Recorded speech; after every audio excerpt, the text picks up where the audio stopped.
সাকিবের সঙ্গে প্রেমের গুঞ্জন নিয়ে যা বলেন নুসরাত ফারিয়া।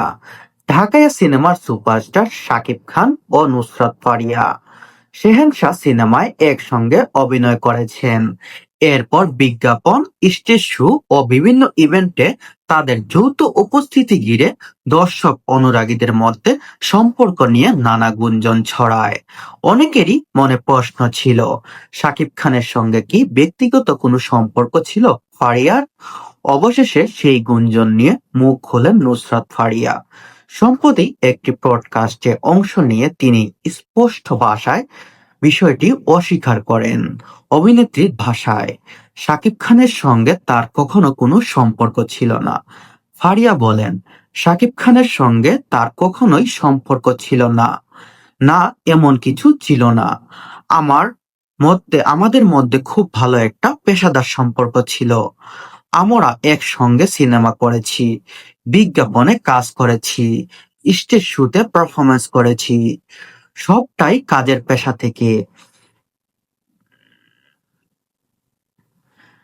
শেহেনশার পর শাকিব খান ও ফারিয়াকে আর একসঙ্গে বড় পর্দায় দেখা যায়নি। কেন এরপর আর তাদের জুটি হয়নি? এমন প্রশ্নের জবাবে ফারিয়া জানান, বিষয়টি তার কাছেও পরিষ্কার নয়। এই অভিনেত্রী বলেন, এটা আসলে আমি নিজেও জানি না। এমনকি আমি সাকিবকেও একবার বলেছিলাম, ও বলেছিল আমাদের একসঙ্গে কাজ করা উচিত। এখন ও নতুনদের সঙ্গে কাজ করছে। সঠিক সময় ও ভালো গল্প এলে হয়তো আবারও একসঙ্গে আমরা সিনেমার পর্দায় ফিরতে পারবো। আপনারা কি বুঝতে পারছেন? নুসরাত ফারিয়া একটা টক শোতে শাকিব খানকে নিয়ে তিনি মন্তব্য করেছিলেন যে খান সাহেবের তো একটি বিয়েতে হয় না, তার তো 2 থেকে 3টা বিয়ে করতে হয়।